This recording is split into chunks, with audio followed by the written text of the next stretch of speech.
Greetings, dear precious spirit soul that you are. I always forget to tell you my name, but Terry Cole Whitaker, but I have a lot of names. Gigi, that's Grandma. That woman, Champakalata, that's my devotional name. But we're really not the name. We're not. See, my topic is the value, the great value in detachment.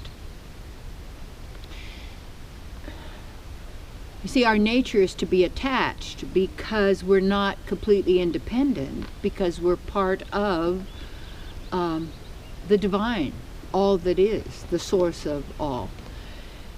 And so you want to be attached to your divine within, the supreme, what would you call it, spirit soul. And that in the Vedic language, in Sanskrit, Paramatma is super soul.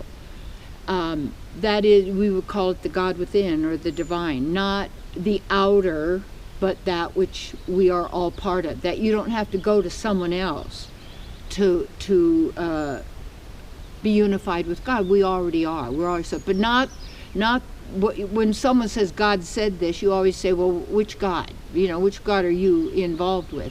Because if it's a psychopath, killing, sacrifice, blood offerings, all these kind of things, that's black magic rituals. And that is not divine. That's not who we are. We don't need to do that, because you see, what happens is, what may I say? As divine beings in this human expression, a human being truly is a divine being at the highest level of who we really are. Compassion, love, generous. We're expressing our divinity into through everything through all that we are and all that we do. And when we're attached to everybody and everything, we're misidentifying ourselves as that we're dependent on that. That's just like if you feel you need someone, you're vampiring that person. You're sucking their life force, because you're saying, you're my source and I need you. You must do this. And then you'll see those, like say maybe in those who are ruling class, that's what they think they're doing, is it's all fear, and it's all force.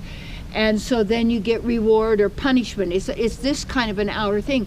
But when you're dealing really with the divine, who we really are, there is no force. There's not the force be with you. It's the gentle, it's the easy, it's the loving of who we really are. And the more we're attached to anyone or anything outside of our own divine partner, beloved, source that we all are unified with, part of already. We're already together. That whole lie, and then it says, "Oh, you'll attain eternal life." You already are eternal.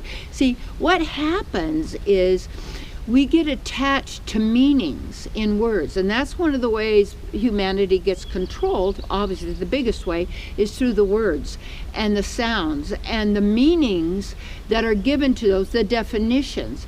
And then also our own meanings that we've added to that, and you want to look at how all the words, you could write them down, all the words that you think signify you, all the words that you react to in a frightful way. Write all these, and then take a look at what they really are. And you see, when you take a look at what they really are, first there's squiggles on the page. You're writing them with but that's not really it. But that is a sigil. That could be a sigil. And then you're right, and now you're speaking it, and that's the sound frequency that matches that particular manifestation or concept. And when you do that and you give a meaning to it, you're infusing that with your divine. See, you're a divine creative being. And don't let people think that AI is more superior to who you are. That's artificial intelligence. That's the mind. That's the thinking system. And then you take a look at the meanings that you give somebody. Say if somebody doesn't recognize you in the market, and you think, oh, they don't like me. That now you're giving meaning to what they did, and if you take a look at what are the meanings, almost always is poor you, or you're a victim, or they can hurt you, or they won't like you, or if they don't like you, maybe you'll be fired. I mean, look at all of these thoughts and all of these words. And then we're giving meaning to, when really, if you think of yourself as a clean slate, that there's nothing written on you, and because of who you are whole, complete, and perfect in every way, not in the mind, but in who you really are.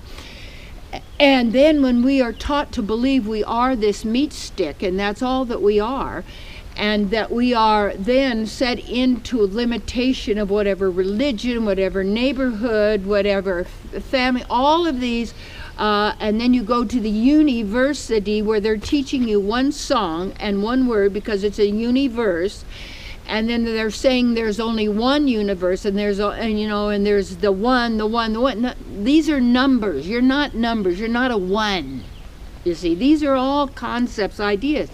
And then we get attached to our beliefs, and people are fighting wars out there because of beliefs. It has nothing to do with them, but they're being used, you see, because they give their power away to someone else, and they're attached to food. I mean, look at this. We're so attached to maintaining this physical body. Yeah, you want to maintain your physical body so you can get your job done, and that you can do the very work that is, here's the key. Once you realize something, you never go back again. And the key is when they say, well, we now have a memory wipe machine that'll get rid of bad memories. Oh, really? If you trust your memories, you see, and then somebody erases them, you think, well, I don't know who I am. You're not your memories. None of this. You're who you are. And the more you are there being who you are, some of the best, and get those shoes off, start to look at whatever you're being told to do in every single aspect, that's some outer meaning that is being given to you, and concepts and ideas. And what you want to do is you take command of yourself and do the very best for you. And when you're doing the best for yourself as a soul, you're also doing the best to maintain your physical body in a healthy way, you see. So you want to be attached to the divine, but detached from the manifestation and the creation, because you don't need to be attached to it, because it's not who you are. So you take a look at where all your attachments are. That's where your suffering is. That's where the pain is. That's where the ignorance is. And always, always the ownership. This is mine, meaning it's part of me. Or you threaten that, or you challenge my religion, or you challenge my thing because that's who I am, and my God's better than your God. I mean, use intelligence, divine intelligence. We all, as humans, have all the similarities, and also more of that similarities in who we are spiritually and divinely. We're family. And yet at the same time, just like in any family, you may not want to hang out with all the family members because they're doing their own thing. And then you get attached also to the family, so you can be like them, and attached to the religion, and attached to the corporation, and attached to the house and the boat and the car. You get attached to all of this and what you look like, so that constantly in a state of anxiety and fear for loss of future happiness. And that's running everybody. So here's the key. Get into nature.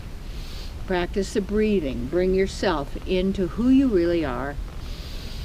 And you start to notice when you suffer. What are you attached to? What are you promoting? What are you protecting? That's not you. Get attached to who you are, because you are attached to the divine.